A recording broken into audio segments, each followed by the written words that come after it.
এখন মাধ্যমিক উচ্চ মাধ্যমিক পরীক্ষায় পাস করলে আপনি পরীক্ষা দিলে একটা ফ্রি সার্টিফিকেট পান, বিভিন্ন ভান্ডারের সঙ্গে বিভিন্ন ফ্রির সঙ্গে একটা উচ্চ মাধ্যমিক সার্টিফিকেট ফ্রি দেওয়া হয়। আমরা টাকা দিই, আমরা জানি আমাদের কাছে 30% স্টুডেন্টও 15 নম্বর পায় না, অথচ তখন রেজাল্ট বেরোয় 90% পাস। তাহলে এই আগের সরকারের আমলে মাস্টার কোটাটাকে মেধাবী ছাত্রী হিসেবে তিনি শুধু হায়ার সেকেন্ডারি অবধি না, আপনি দেখবেন কলেজ বিশ্ববিদ্যালয়ে বিক্রম হচ্ছে পাস করানোর জন্য, কেন আমাদের করানো হচ্ছে? সেই দাবি কেন উঠছে? ওই পাস ফেলের দাবি আপনি বিশ্ববিদ্যালয়ের তরফ চলেছে, আমাদের ফেল করানো যাবে না। তাহলে শিক্ষক হিসেবে কোনো আন্দোলন করে তুলতে পাস ফেলের বিরুদ্ধে যদি আপনি না কথা বলতে পারেন বিশেষ রাজনৈতিক এজেন্ডার জন্য, তাহলে মনে করবেন সেই শিক্ষা আন্দোলন কোনো সফল হতে পারে না। জাতীয় শিক্ষানীতি কজন আমরা জানি? জাতীয় শিক্ষানীতি কি? জাতীয় শিক্ষানীতিতে বলে যে শিক্ষক থাকবে না। আরে শিক্ষক থাকবে না কি? কোনো আর্টস কমার্স সায়েন্সের ডিভিশনই নেই। আপনি ফিজিক্সের সঙ্গে হিস্ট্রি আর অঙ্ক নিতে পারেন বা নৃত্যগীতের সাবজেক্ট নিতে পারেন।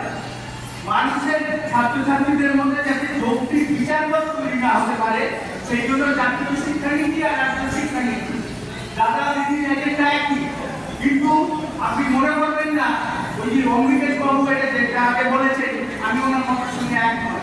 এই সরকার মানবে না, আমি বলছি মানবে না, আমি বলছি মানতে বাধ্য। আমাদের কৃষক আন্দোলনের ইতিহাস, আগের সরকারের আমলে সবকটা গণ আন্দোলনের ইতিহাস, পাঁচফেল দুর্নীতি তুলে দেওয়ার বিরুদ্ধে আন্দোলনের সাফল্য প্রমাণ করে। যদিও পাঁচফেল এখনো সাফল্য লাভ করেনি, কিন্তু আমরা যাকে করবে করতে পারবো। শিক্ষাকে বাঁচাতে সমস্ত শিক্ষক শিক্ষাকর্মী অভিভাবক ছাত্র যদি যৌথভাবে আমরা আন্দোলনে নামতে পারি।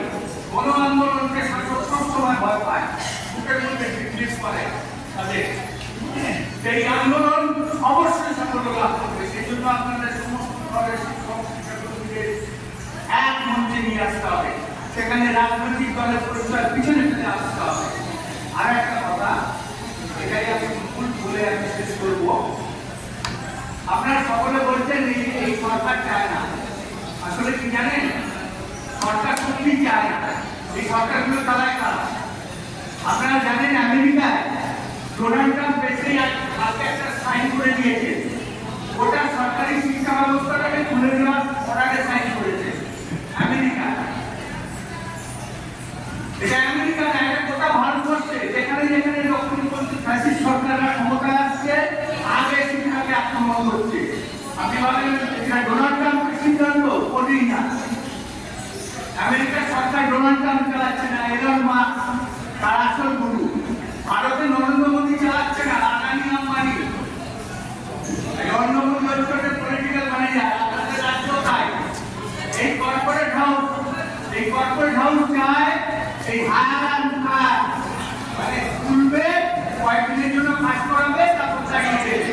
আর এই যে কন্ট্রাকচুয়াল, আপনাদের যে কন্ট্রাকচুয়াল বেতন দিচ্ছে, এটা হচ্ছে কর্পোরেট হাউসের নীতি। আর এই সরকারকে আক্রমণের সঙ্গে সঙ্গে এই কর্পোরেট হাউসের পলিসিটাও আপনাকে বুঝতে হবে। এই কর্পোরেট হাউসের বিরুদ্ধে আপনাকে সর্বোচ্চ লড়াই করতে হবে।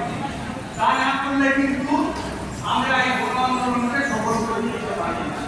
যাই হোক, আমার কথা ভারী মনে হচ্ছে, কিন্তু এটা আপনাদের নিঃসংশয় হতে হবে।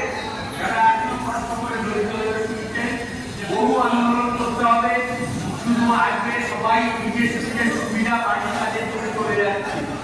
দীর্ঘস্থায়ী আন্দোলন যদি করতে হয়, লড়াইটা অনেক দীর্ঘ করতে হবে। প্রথমেই এই ধর্মঘট অনশনের রাস্তায় গেলে হবে না, ধাপে ধাপে আন্দোলনকে উঠাতে হবে। অলরেডি আমাদের সংগঠন 25টা সংগঠনকে নিয়ে একটা বিশাল মঞ্চ আমরা করেছি, তার মধ্যে ডাক্তার, নার্স, শিক্ষক, শিক্ষাকর্মী, সমস্ত স্তরের সংগঠনকে নিয়ে। এবং সেখানে আমরা 3টে কমন মিনিমাম প্রোগ্রাম, স্বচ্ছ নিয়োগ, শূন্য পদের স্থায়ী নিয়োগ এবং উপযুক্ত বেতন এবং ডিএসডব্লিউকে রেখে আমরা রাজ্য জুড়ে আন্দোলনের তুফান দিচ্ছি। আপনাদেরও সেইভাবে ঐক্যমঞ্চ করে আসুন, সরকারকে বাধ্য করুন। শুধু বাইরে বাড়াবার দাবি না রেখে শিক্ষা বাঁচানোর ক্ষেত্রে এই কর্পোরেটাইজেশন দেশের সমস্ত সরকারি ক্ষেত্র ধীরে ধীরে বেসরকারি হাতে তুলে দেবে, তার বিরুদ্ধে আওয়াজ ধ্বনিত করে একসঙ্গে আসুন, আমরা সম্মিলিত একসঙ্গে হই এই সরকারকে, আমরা এই সরকার কেন ভবিষ্যতের কোন সরকার যদি শিক্ষাকে ধ্বংস করতে চায় আমরা যৌথভাবে দিতে দেবো, এই অঙ্গীকার করে আপনাদের সবাইকে আহ্বান জানিয়ে আমার